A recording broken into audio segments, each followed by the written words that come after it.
That's a great answer. I mean, because we have like I think we think about these tools, we give them too much power. You know, we don't realize these are tools, like you're saying, to make us better, to express ourselves, but they're not better than us. You know, and I think a lot of times we come in and we can say to people like, I'm in the flow zone, I'm going to do this.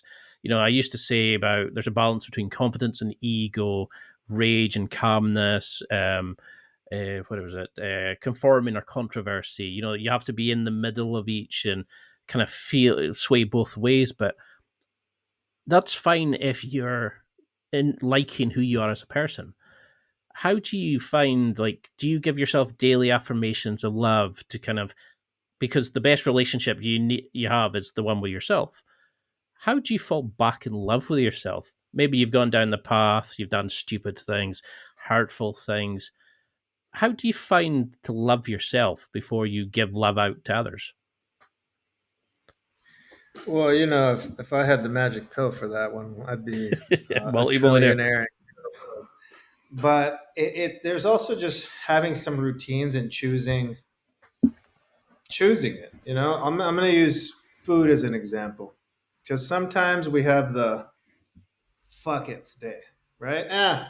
Fuck it, pizza, pancakes, waffles, drinking, you name it, like hardcore.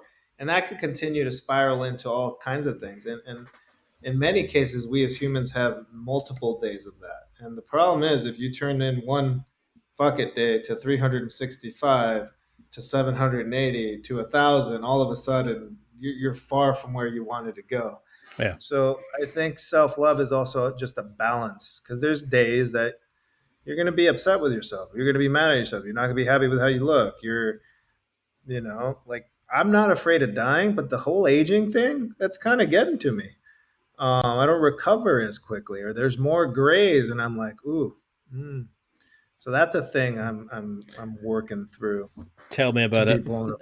This used to Yeah. be black. Oh, yeah. Oh, the hair. I have like a rogue streaks here. But anyway. You look distinguished. I like it.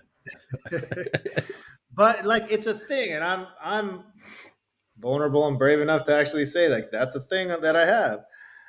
But every day I have my routines. I work out usually 5 days a week. That's part of self love. My walk there, my training, my walk home. I try to eat the best possible foods I can eat, go by mood. And sometimes I want a double cheeseburger, extra fries. I'm going to eat the double cheeseburger, extra fries. I just don't eat it every day.